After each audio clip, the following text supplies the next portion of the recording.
身为一个全台走透透、深入体验在地客庄文化的背包客，今天来寻找一段山中妈祖的传奇，是由9个客庄共同祭拜的九庄妈。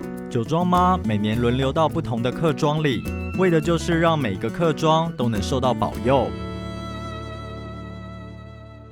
那九庄妈，那个九庄的意思是9个聚落吗？9个村庄哦，9个村庄。村庄对。那这9个村庄都是客家聚落吗？对，客家庄。最特别是有神无庙，是为什么会这样子？本来我们这边的人也说要跟他盖庙，他也是不要，得告给他模样，模样呢就讲我就轮流，旧庄落去轮流安尼啦。哦，所以是神明就只是说他不要盖庙。哎，对。九庄妈信仰啊，除了是轮庄的方式之外啊，决定谁来供奉妈祖啊，也是妈祖本身自己来决定的。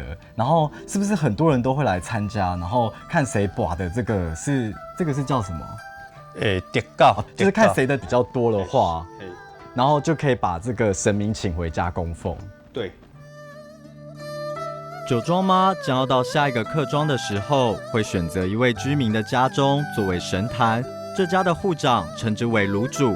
炉主选拔是庄内每一户都能报名参加，最后由直胜角最多的幸运儿当选炉主。江大哥，你是今年选到的炉主啊，会不会很开心？很开心。对啊，很幸运耶，100多位，然后刚好就选到江大哥。那其实每天都会有很多人，然后很热闹啊，就是其实这个妈祖也凝聚了大家一起来到这里。对，所以很高兴的。是不是还有一个绕境的活动也是很热闹？因为全村的人啊都一起聚集，一起绕。非常热闹。外地也会来参加，也会参加绕境啊。哇，其实也是透过这个九庄妈的信仰啊，让全村的还有庄与庄、村与村之间啊，对，都出来，其实会让彼此的情感是非常紧密的。当然。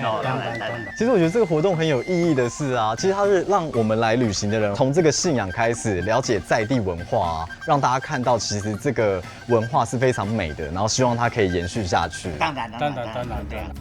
每年在9个客庄有神无庙的巡回，这是九庄妈的旨意。人们臆测这个做法是妈祖要让各个客庄的客家人团结起来，借由共同祭祀的参与，香火的不灭，连结客家各庄之间更为浓密的情感。